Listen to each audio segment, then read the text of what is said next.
guys, it's Steve Richards with the CEO Nation. Welcome back to another Monday webinar here. And today I'm excited because we're going to break down and talk about, we get pretty in depth on these Monday Zooms, and we talk a lot about some really technical stuff, some really strategic stuff. But today's going to be a little bit of a broader topic, just to kind of reset back to, perspective. And what the CEO Nation is all about. We're going to talk about trying to understand if you own a business or you just own a job. Here's the thing, before I get into all that, the answer to that is it's a spectrum, right? And so there's levels to the game, and you may level up and kind of get out of the day-to-day and start to grow a team, and then you grow sales, or you change marketing channels, or you add new additional streams of revenue. Or like me, you get back into starting other businesses. So, in our team architects company, which a lot of you guys in the CEO Nation have used us to help hire and build your teams. I was running a sales call this weekend. I was on a Zoom, and I'm directly working with Bobby on marketing in that. And I'm on weekly calls, and Eddie and I are in the front lines. And if you don't know, we run a Thursday webinar that's free, and we talk all about hiring and firing and comping and training and whatever, but it's all about team building. I'll see if I can grab that link and post it in here for you guys while we're on the call today. But the point is this, like in that business, that's a startup for us, even though we've been doing it for over a year, to the point where we've got a team, but they're doing functions like admin, client service, bookkeeping, helping with marketing, things like that. And we don't have a sales team in that company yet. So I'm out on the front lines of that. So that's a job that I have right now. And so it's not typically that we get to a level and then we're done and like set it and forget it. So today I want to talk about just the differences of owning a business and owning a job, and kind of what we're all striving for here. So if you guys are new, let me look at the list here. What's up, regulars, by the way? Aaron, Dave, Dustin, John, Steve, John, Brian, what's up? Hey, I see a handful of names here I don't know. And if you guys are new, before we dive in today, again, a couple of you guys just jumped on, I'm Steve Richards. And here in the CEO Nation, this is a community, it's a group that we've started where we're trying to take what we've learned over the last 23 years in business. It's making me feel old. I'm 46, so I'll date myself here. But I've learned quite a bit about what to do, what not to do, and how the difference between being an entrepreneur and a business owner, what those differences are. And in our businesses, we've been able to build, to generate millions of dollars in revenue in real estate businesses was kind of our main core businesses over the years. For the first 400 or 500 properties that I flipped, I did it as a job. And actually, I'm going to talk about this today. As that company grew, I got busier, but that's not how it should work. And over the last 500 or 600 properties we've done, I've converted that to where it's been a business. And so I don't personally put marketing together. I don't personally, go out and work the seller leads where we're trying to find deals. I don't have to negotiate with buyers. I don't go to closings. I can't even sign in that company anymore. If I wanted to, I don't think, maybe. Right. So that's a business for me. And, as we grew through that, my interest level, my personal purpose in life is to create impact in people's lives, specifically significant, positive, and lasting impact.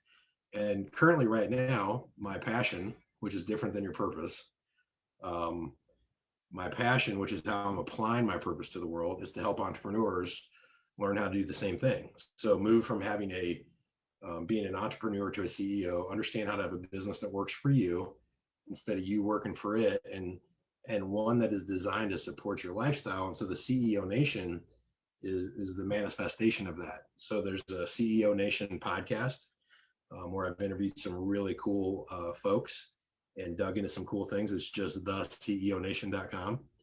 There's a Facebook group where we've been collecting hundreds of people. Many of them are running 7-figure and some 8-figure businesses, just to start to build the network. And that's the CEO Nation. By the way, for those of you that are new to this call, this is being piped into Facebook right now as a recording. So if you want to go watch the replay of this later, it's in the CEO Nation. Just go request to join that group. It's currently still free. I say that kind of awkwardly because that's probably going to change down the road. But we've been doing this for months and months and months. Every Monday at 3:30, I've been getting on and doing deep dive training topics. And there's all kinds of things in there about consistent cash flow, who, when, how to hire, how to be productive, how to squeak more sales out of your leads, how to grow revenue, how to solve problems. We've talked about business partnerships. We've talked about strategic things in the business, tactical things, and there's just several dozen of these Monday calls. All the recordings are in the Facebook group. And so those are resources for you guys where I'm trying to impart what I've learned and how to run a business instead of be, a self-employed entrepreneur. And we're out here every Monday, and that's going to start to change. By the way, I'm going to talk about that a little bit later about how these Monday things are going to get a lot better. But at a minimum, as a housekeeping thing, I'm going to put a link in for everybody so I can get into the content today. I'm going to drop it in the chat right now. And if you guys have something for me, questions along the way, I want this to be interactive today. But if you go to the www.theCEONation.com/links, LINKS. I just posted it. There's a link to the podcast. There's a link to registering for this. If you're watching the replay in the Facebook group, there's a link to this Zoom so you can log on live, pick my brain, interact, talk. If you're on this live and you want to get in the Facebook group, there's a link to that. There's a link to our KPI guide. If you aren't using metrics in your business and you don't understand how to create numbers that actually matter, and the numbers that allow you to spin your business around so you're proactively driving it instead of reactively just looking backwards and seeing what's happening in your business. There's a free 25-minute KPI training I did, the ultimate KPI guide, that you're going to want to get. That's all that is at the links. And so with that being said, I'll just remind you, today's interactive. So if you got questions along the way, I'm going to watch the chat. If you chat in there, it goes right to me. Bobby's not logged in today, but I'll be watching that. And feel free to ask questions along the way. And then I'm going to get done within 30 or 40 minutes of this topic, so you guys can either move on with your day if you want, or if you have any questions for me, if you've got anything that you want to cover regarding business or how I can help you, in your business, whether it's with your team or a partnership or like sales, marketing, KPIs, hiring, firing, compensation, training plans, goal setting, planning, anything like that, I'm going to make myself available at the end here to answer any questions you guys have. So let me do this for you guys. So let me see, more people have gotten on. Hey guys, I see a few guys just joined. If you guys, the replay of this is in the Facebook group, if you want to go back and catch the beginning, but there's a link in the chat if you guys want to just check that out later. Please do that. Today's topic is discussing whether or not you own a business or own a job. And so let's just start out with this. So the big hallmark, kind of litmus test of this is, and we always joke about this with coaching students and or at masterminds or whatever, it's kind of we've got a longer way to do this where we build up to it because it's more fun that way, fun for me at least. But I'm just going to throw it out like this. So a month is a long time. I said this earlier that all of us are at different levels, and we might get to one level of being out of our day-to-day, and then we advance our business and we have to get involved in the day-to-day, or we bring middle management in and we got to go back and train those. We're kind of in and out. Things are changing. So we're on a spectrum of being entrepreneur and a CEO that has nothing to do with the day-to-day, right? And we may bounce around that spectrum, but here's kind of the real test. So if you can't go on a 2-week vacation, be gone for just 2 weeks.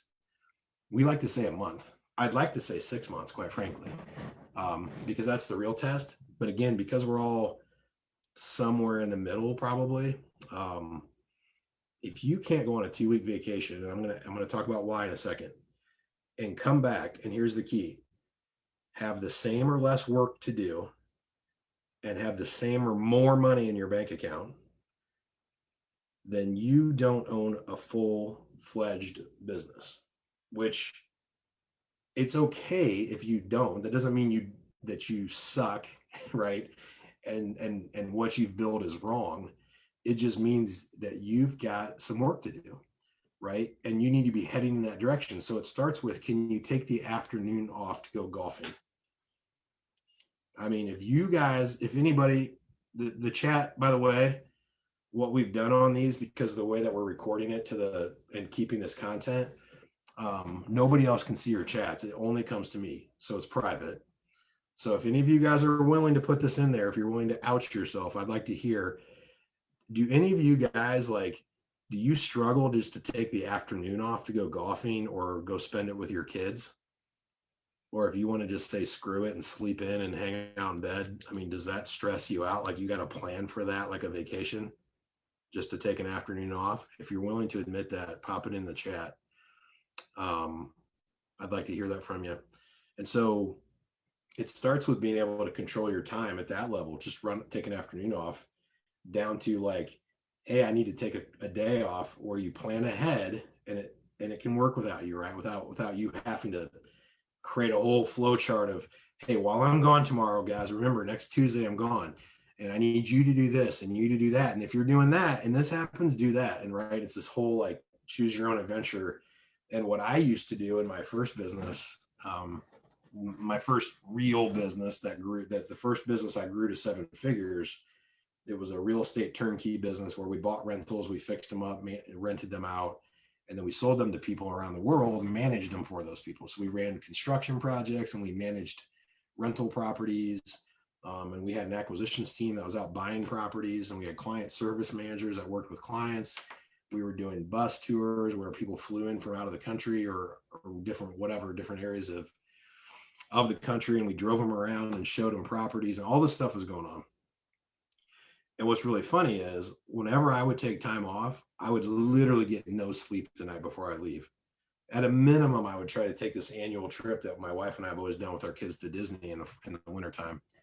Sometime between Thanksgiving and New Year's, we typically take a week at a minimum, and we do that family trip. And there was years where that's the only thing I did. And I had my laptop with me, and I'd be like, you guys go to the park, and I just got to knock something out, and they would take off, and then I'd meet up with them a little later.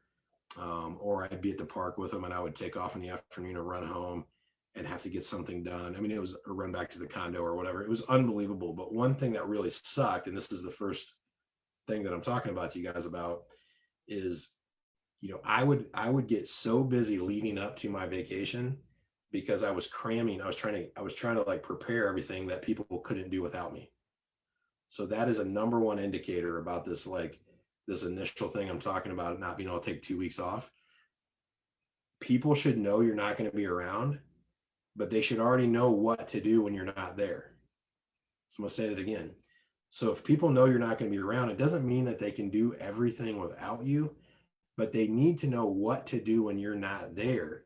So if, when you take a vacation, if one of the things you do is prep a big list for all your people so that they can deal with stuff while you're gone, that is a huge red flag. That is a clear determination that you have a job and not have a business. And one of the things you need to do is hold on to that list and see how it goes, so that when you come back, that is one of the pieces of information you're going to start with, to start systematically going through and asking yourself, how can I get this off my plate? How can I get this off my plate? Why am I doing this? Why am I doing that? Who else could be doing this? Right? Those are the kind of questions you ask. Secondly, this is another thing that I think a lot of people will have some heartburn about, because they'll relate to this, is that when you get back from your vacation, you have a pile of stuff to deal with, problems and work.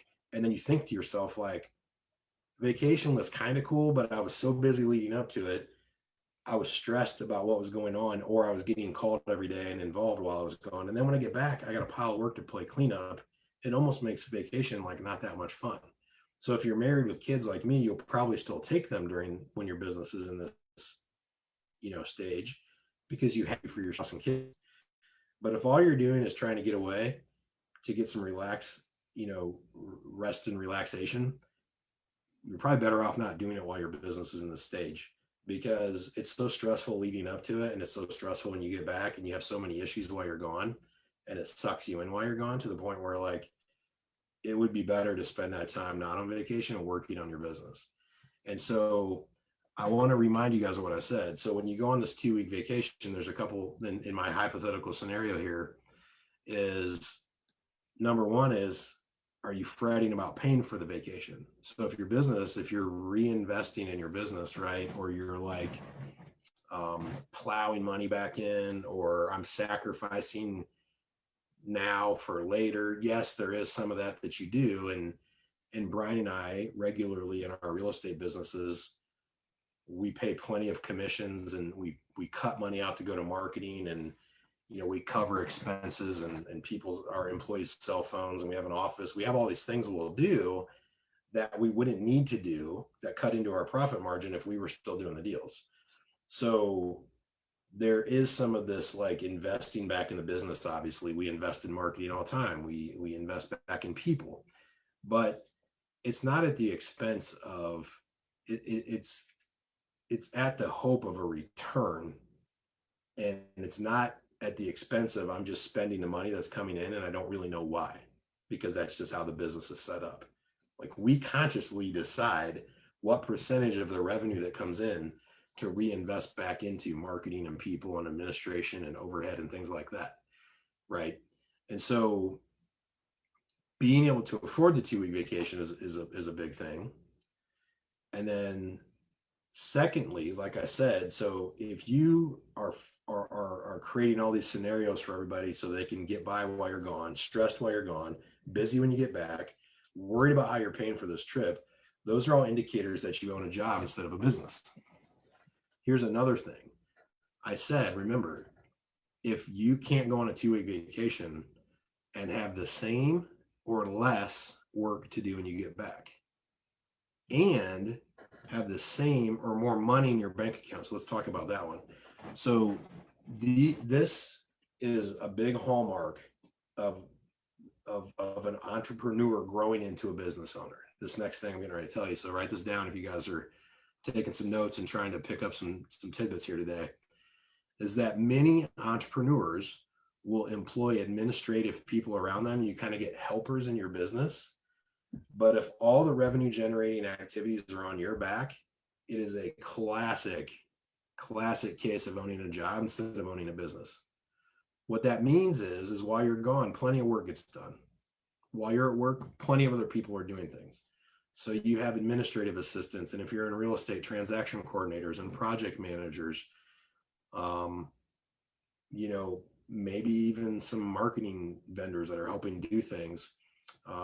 People that open your mail and they answer your phone, and there's these things that are happening, right?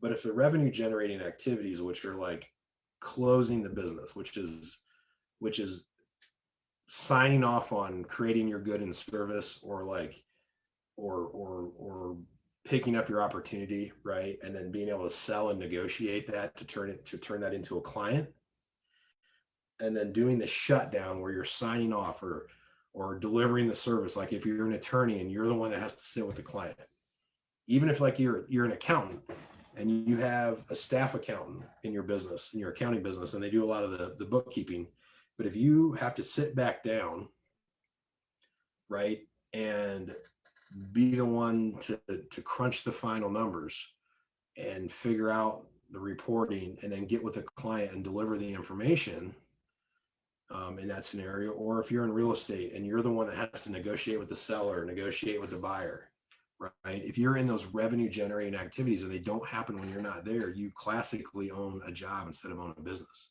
So I think that, in fact, I'm going to call some of you guys out, not by name.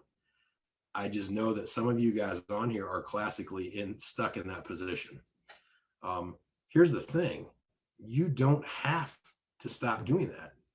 If you enjoy that part of your business, and most importantly, you're good at it, if that's your unique ability, which I determine your unique ability as I'm good at something and I like it. So I think in the car, I like to jam out when the right music comes on and sing, but I'm not good. Singing is not a unique ability of mine. I am really focused about details when I put my head into it, um, but I don't like it. Like it bogs me down thinking about it because I know how detailed I can get, and I can be an integrator and a detail-oriented person, probably more so than many integrators I know. But I dread it, so I procrastinate because I know like once I get involved, I'm going to go to the nth degree, and and once I'm in there, I won't stop until it's perfect, right? And so I procrastinate and I push it off. And then after I do all this work, I don't sit down and document everything, and I don't clean it all up very well, or I don't enter all the notes into the system or whatever, right? And so, um, although I'm good at doing that, I don't like it because of the stress that it causes, and I'm only good at parts of it. So it's interesting, but so integrating is not my unique ability.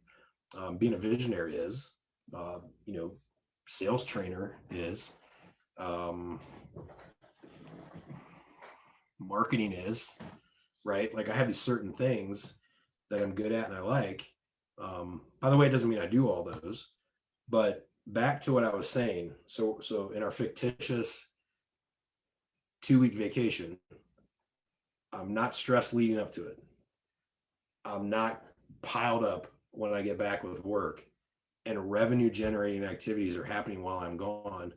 Those are the three keys that will allow you to be able to leave and have less work to do or the same work to do when you get back, and have more money in your account or the same money in your account when you get back.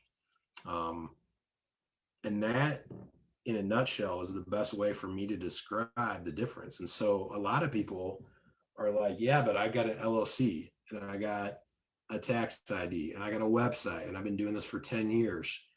And I've got clients and I've got revenue, and I've got a team, right? And I've got all this stuff going on. But the reality is, those are things that a business has or a business does. Those aren't a business. A business, and this is so boring, especially guys like several of you guys on are and welcome, by the way. I see a handful of you guys came on late. Um, the visionary gets really bored with the business part.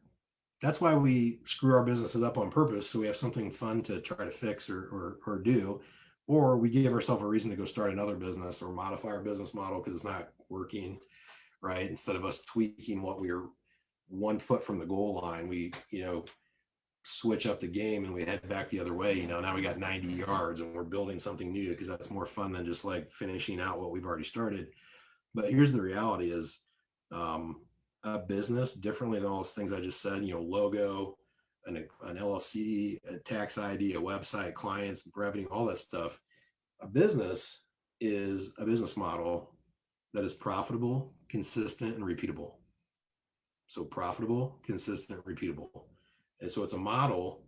And by model, what I mean is it's a group of systems, like a lead generation system, a sales system, and a fulfillment system, which is like we find prospects, we turn prospects into clients, and then we fulfill whatever it is, our good or service, to get paid, right? Those are systems, and there's subsystems, right? There's different systems underneath there, and each one of those subsystems has processes, and those processes are steps, and those are steps that we take.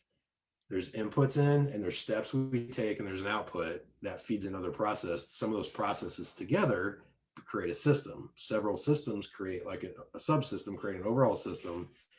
And this is our business model. That can be literally laid out on paper. And the steps within the processes are literally the activities that the people we employ, or us when we're doing the work, those are the things we're doing. So some of those steps, those activities that are leading indicators, like things that like lead to results, the activities, those are some of the KPIs, the key process indicators. Those are some of the metrics that matter. So somewhere in those steps are the activities that matter, that when we do those activities, they produce certain results. And those are the numbers that we're watching our business. By the way, those are also the activities that we need to study and understand what kind of personalities are good at, and which ones go together, group together. We create a job role with a job description, and then we have a profile for the kind of person that will be good at doing that job. And they come in and we tell them, here's the inputs you get. We train them on those activities. We hold them accountable by measuring the results that come out of those activities. Our compensation is based according to the activities and the results. And by the way, all this design, what we pay them, we're looking for a 3 to 5 times return, just like we would with a marketing campaign. When I employ someone, I'm looking for a 3 to 5 and as high as a 10x return on a sales guy. But I know the steps they're going to do. Those are the activities that they need to have the right personality and behavioral and cognition traits to be good at. That's what I train them on. That's how I hold them accountable, and that's how they fit in, and they run different steps of a process, right? And those all go together in a system. And I know I'm getting kind of on a soapbox here, but that's a business. Like that in itself is the business. And so in the 4 pillars of freedom, which is, for some of you guys are new to us, I don't know your names that are on today. The 4 pillars of freedom is literally the core flagship model within the CEO Nation, that with all of our coaching students, we take them through that. We launched a product last year to train people to understand that foundation for their business. So there's 4 pillars. And the first pillar is getting your business model in shape and getting it well defined and understanding your KPIs and building that out. Because if you just become a hustler, an entrepreneur, and you know how to like sling deals and whatever business you're in, and you know how to make money, it's really hard for you to go out and create job roles and understand the return you're getting on you're investing when you bring a team member on. It's not an expense, it's an investment. But what leads itself into this whole and I told you guys a little bit ago I was going to talk about this, my first business, was when you're in this mode where you're like, I need help doing this, and you just kind of group some stuff together and you hire someone to help you. What you're doing is you're becoming the foundation. So if you don't build a foundation for your business to sit upon, which is your business model, you are the foundation. And so what happens is every time I hire or I bring new people on or I grow revenue, in spite of my happiness, I put that on my back because I'm the foundation. And I'm like, I'm building all these new employees and these new clients and new revenue models or whatever, but I'm the foundation, remember? So I've created myself in the bottom level. And what that means is that the bigger the company gets, the more stress and pressure there is on you as the business owner. And then that's why you can't leave for a 2-week vacation. You're also spending money on all those things. And what goes hand in hand with that is cash flow issues and consistent revenue issues. And so if you, again, I'm going to say this again, this is something you definitely want to write down, is if you don't build a proper foundation for your business, you will become the foundation of your business. And so what happened to me when I was in that mode, and this is another clear indicator that you own a job instead of own a business, is that every time you hire, bring on, maybe you outsource to a vendor or you hire a team member, you bring someone on to help, like bring people into your team, whether it's W-2, 1099, vendor, doesn't matter, but you bring someone in to help in the team, you get busier. And so we feel like when we hire people, it's going to free up our time, right? The reality is, like, if you've got the model set up to where you're the foundation, which means you're the bottleneck, is another way to put that. Like you're the hub and everything runs through you. Every time you bring someone on, it just allows you to get more stuff going, but you're still involved. And so you're going to get busier. And so when built correctly, every time you plug someone into a model, you're actually unplugging yourself and plugging them in. Now, it takes a while to transition that, but you've removed yourself from part of it. And not only that, like, you're doing that job that you just plug them into kind of like halfway, right? Because you're always doing more than one thing. They're going to own that. So your business will, done correctly, your business will actually be more mature, more stable, more consistent when you have a full-time person that you plug into that place where you just unplug yourself, right? But then you just took stuff off your plate for real. When you're in the middle and you're the foundation, every time you add somebody, you get busier. And that was what was so frustrating, was like, especially if like you're like in real estate right now, it's a hot market. So you're just doing more and more and more. And the reality is you're getting more busy, right? And you feel like, man, I'm hiring more people, I'm doing more deals, like more money's coming in, but I'm not really, maybe you're seeing some of that money, but you don't have any time to spend the money or to enjoy it. Or you, maybe you're not spending a lot more time, but you're spending a lot more money. And so like you're controlling your time, but like all your money's getting spent. The reality is the more money that comes in with a stable, consistent, profitable model, you keep your margin holds tight. Now it may fluctuate a little bit, but so when you plug people in, you can grow the amount of revenue you're doing and your margin stays stable. That means you make more money. And if it happens without you having to do more work, you're starting to unplug yourself. So this is when you can escape the day-to-day grind and you can actually grow your revenue and scale it. So done correctly, that's the way that this should go down. So here's one of the things that I put in the email that Bobby did in the email went out today. So what I'm excited about, I want to make sure I'm on time. So we, over the last year, COVID's been weird, by the way, but we really stepped up our coaching game. And we've really leaned into a few new businesses that we've owned over the last 12 to 18 months. And so there's some things that we learned about the 4 pillars of freedom in business, and we're revamping that course that we have. And in the midst of all that, I've kind of come up with these new best practices and these learning lessons, and I'm gonna bottle that up. And I think, let me just, if you guys want to like kind of save a date, what I'm going to do is I'm going to set up a webinar where I'm going to break that stuff down. Nothing official yet. I'm just telling you guys that are on today. So it's going to be July 8th. So it's not for a few weeks. But what's been really cool is going through this process, and I'm like, man, people would just want to hear this. And, oh, I'm telling everybody that. So I know that stuff will be cool to share. So we're going to take time to just put it into a Zoom format and deliver that. And it's going to be not one of these Mondays. It's going to be a Thursday, July 8th. But if you're getting our emails, you'll get invited. We'll post it in the Facebook. But anyway, back to what I'm talking about today. So get interactive, guys. Like if you guys have any questions or thoughts, let me know what you're thinking. Do you own a business? Do you own a job? Has this helped? Do you have questions? Let's spend a little bit of time. I've got 20, 25 minutes left. If you guys want to break into some Q&A, here's the goal of why we're doing this today. We've just seen a lot of people losing sight of this. And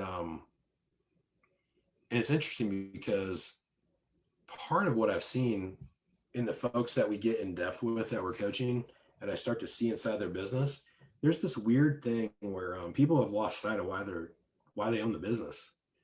And this whole like, I'm reinvesting, or this is my plan and my model. It's like somebody else's plan that's in a mastermind group with them, or they saw it on someone on a YouTube talking about doing this. And it's interesting because we're like, how does this even mean anything to you? Right? Like, where are we? The starting point of what we do with clients is we audit and assess where they're currently at, like over here, like get really clear on where you're at and get really clear where you want to go. And we can reverse engineer the plan, right? And then we can build a metrics process to track your progression so you can like hone in on success, right? So understanding all that, there's this disconnect we've seen over and over and over again with so many people. And I was just at an event the other day, and this was like super blatant with a group of people that were there. Everybody was struggling. Almost everybody there was struggling with some version of this, where they've lost sight of why they're doing this anyway. And then the work kind of becomes the focus, and their happiness is just sliding because there's no point behind what they're doing, and they're not getting any closer to what they ultimately wanted, which is time freedom and financial freedom, and the business supporting them. Now, I'm not telling you guys, I know for a fact some of you guys that are logged in today don't want to get out of the day-to-day completely. Like, you guys enjoy parts of what you do. And so I'm not saying that you can't work in the business, but you need to have the option to not work in the business, especially if you just want to take a 2-week vacation. or take an afternoon off to go golfing, right? Or hang out with your kids or whatever, and not stress about it. And so it's this weird, like I said, phenomenon where people have lost sight of what's going on. I feel like they're doing something for the sake of doing it, and then the doingness becomes the thing they're focused on and not the result.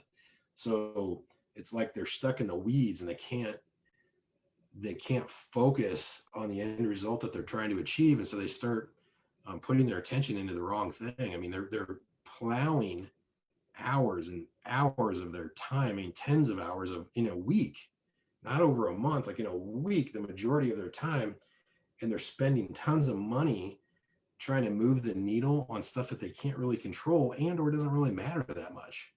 When the reality is, a lot of times, if you go back to the source of like what's going on and you ask yourself, is this even important?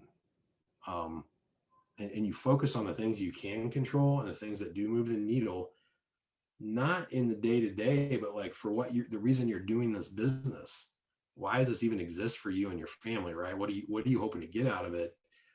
You can have much more intentional and productive impacts in your business. Another version of this for some of you guys that are on here, I know some of you guys are pretty successful, is growing for the sake of growing. This absolutely leads to owning a job instead of owning a business, is when there's no purpose behind it and you're just kind of doing it.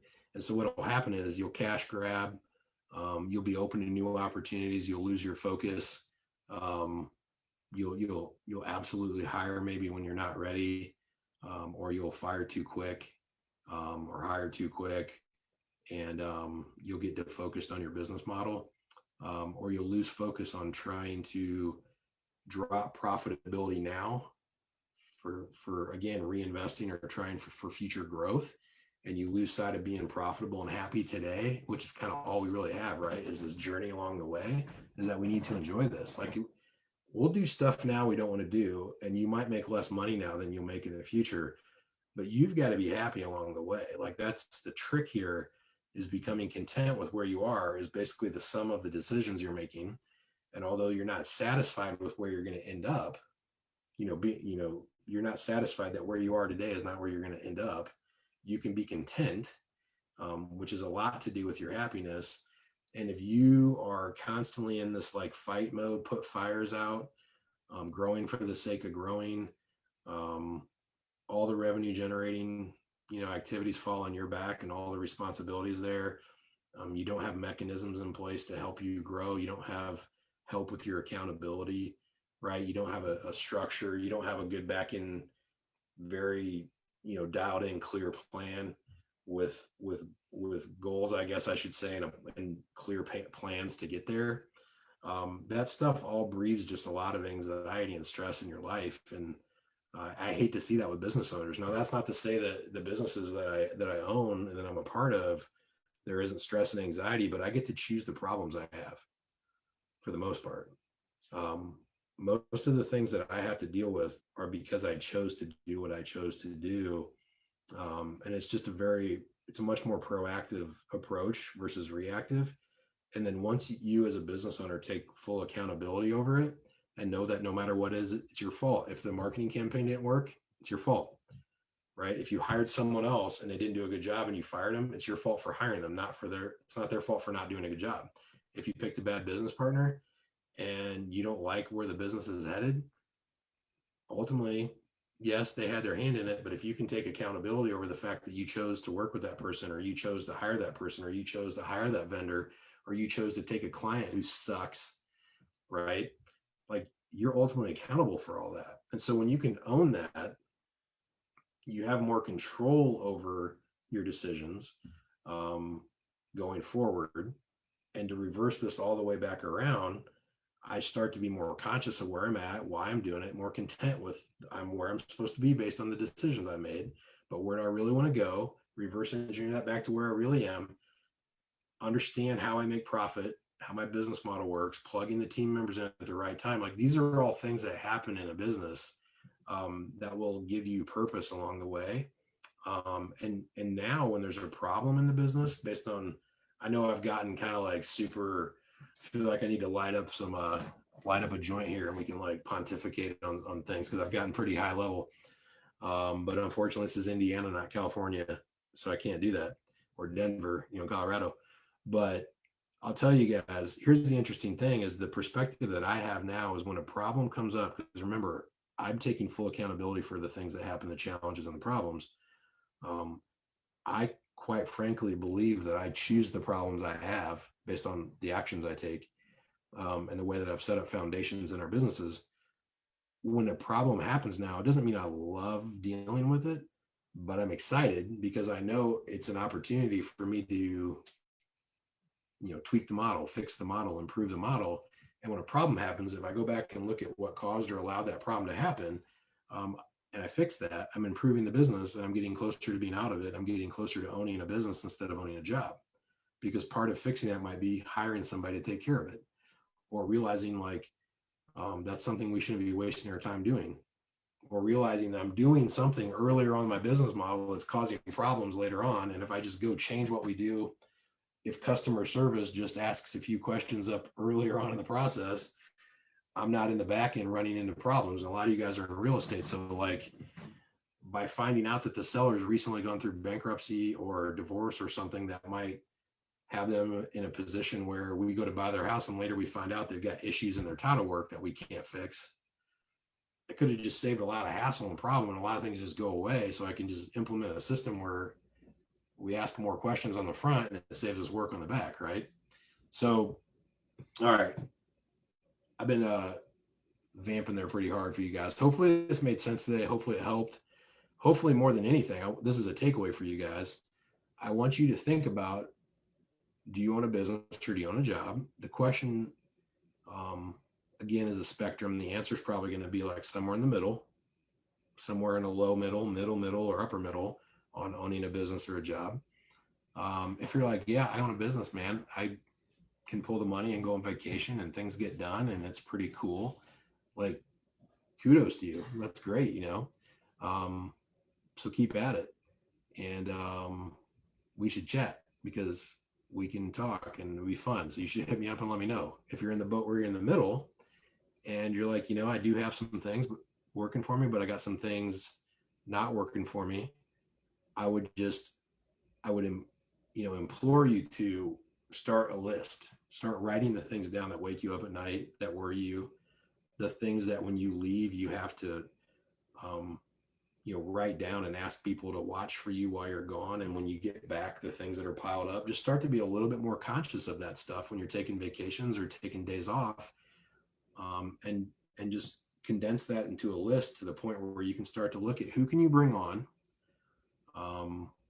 It's who, not how. It's not how can I get around this, it's who can I bring on. And part of that is figuring out what needs to be done, but it's less about how that gets done and more about what needs to get done. And then it's about who's going to do it. And in the interim, if it has to be you, that's okay, but you need to have a plan to take that off your plate and give it to somebody later, but you're working towards it. If you're on the lower part of the spectrum where, yeah, you're just hustling and out grinding, while you got your head down grinding and making money, keep doing that, by the way. Don't get caught up in like making LLCs and logos and building systems and documenting processes and whatever in lieu of making money. Keep making money. But this is the one thing that I would advise you to do immediately is start a weekly meeting on the same day and same time every week, no matter what. Don't miss it, even if it's just you. If you can bring anybody, a spouse or anybody in to help with accountability, that would be good, but have the same format and same agenda every meeting. You can change the agenda, and you will over time when you learn more doing this, but if you're at the beginning of the journey and you're an entrepreneur who is like really fighting without much of a team at all, or you just have one or two people around you and you're doing a lot of the work, start this process of never missing a weekly meeting, same day, same time, create a standing agenda. It's okay if the agenda changes over time, but have an agenda so that when you get in, the whole point of it is this: what did I think I was going to do last week? What activities did I plan to do based on the results I was hoping to get? And then what happened? So said a little better, a little differently, is every week get in a meeting, whether it's the end of the prior week or the very beginning of the week, and plan for the results that you want. How many clients do you want to close this week? How many deals do you want to, try to get? How many sales are you going to negotiate? How many agreements are you going to sign? Whatever.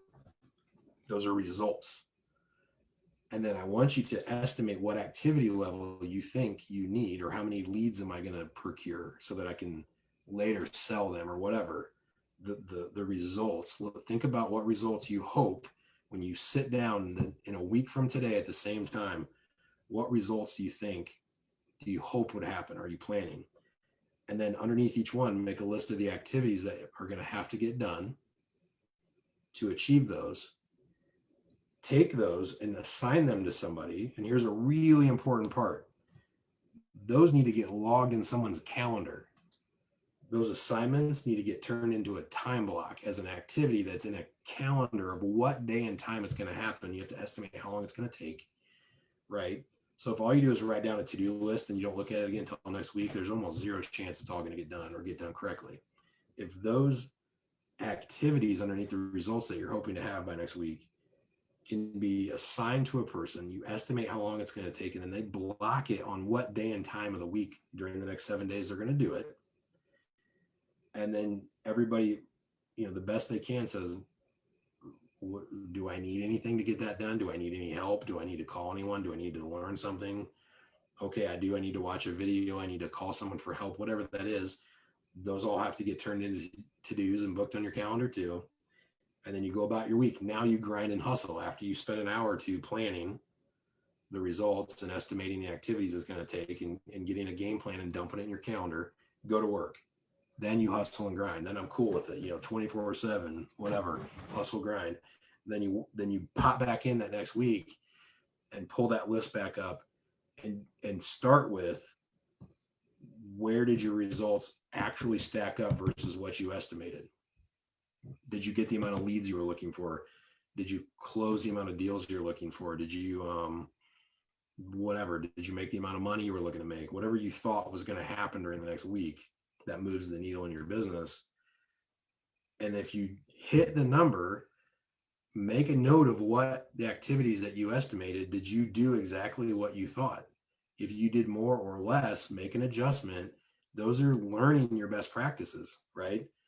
And then if you miss the mark, go back and look at your activities and try to estimate, why did that happen? Is it because you did less activities than you thought, so you ended up with less results? But this is pretty in depth what I'm getting into, guys. But this is what really starts to change things. And if you can create this cadence of accountability within yourself, it'll lead you to start saying, I need a system for this. I need to hire a person for this. I need to understand this better. And then you start to build a foundation, right? And now you've got something that you can work with that can become a business instead of become a job, so that it works for you instead of you working for it. And instead of sucking your life and taking your time and chewing up your money, it gives you time, it gives you money, and it gives you life, right? And you feel better about it. Oh, by the way, along the way, other people get involved and clients get value, and employees that work for you or team members, you're giving them value and you're providing a lot to the world. So that's what's exciting about having a business versus owning a job, right? And plus you're way less worn out. All right, cool. We're at an hour. I saw a couple things pop in. I appreciate you guys. Sounds like a couple of you guys got some work to do, telling me you can't take vacations.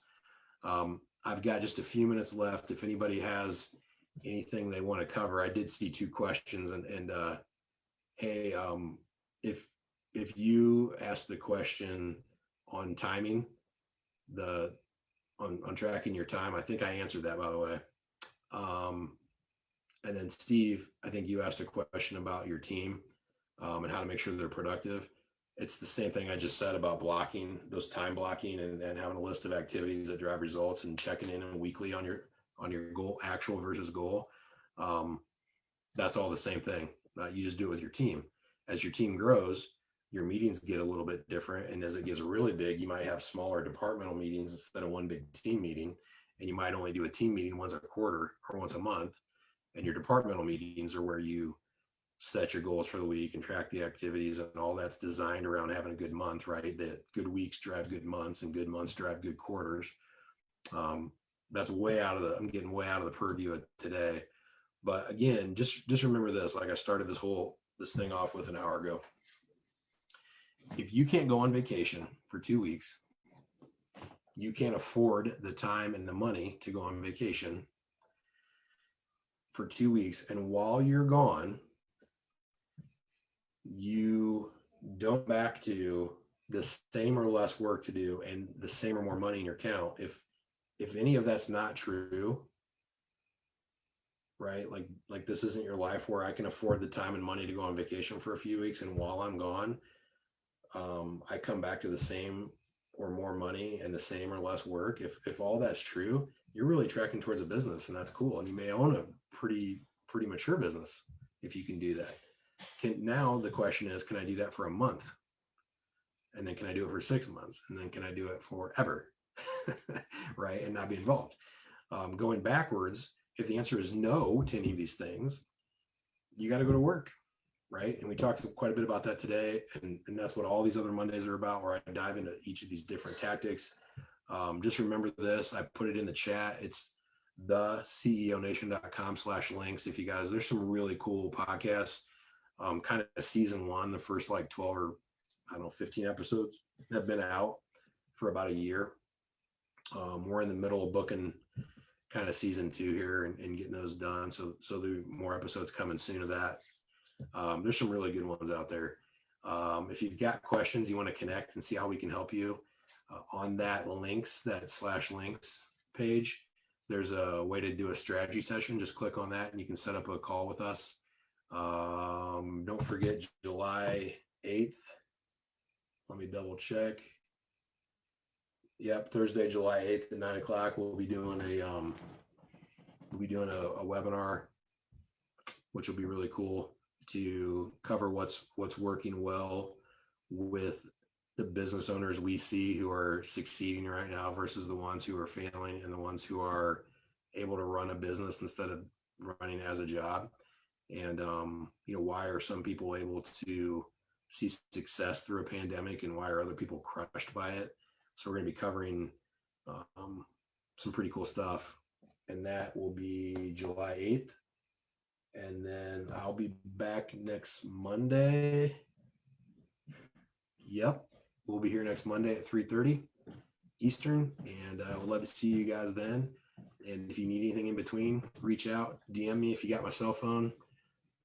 Send me a text. I'd love to connect. Hope this was helpful, and we'll see you guys on the next one. Take care.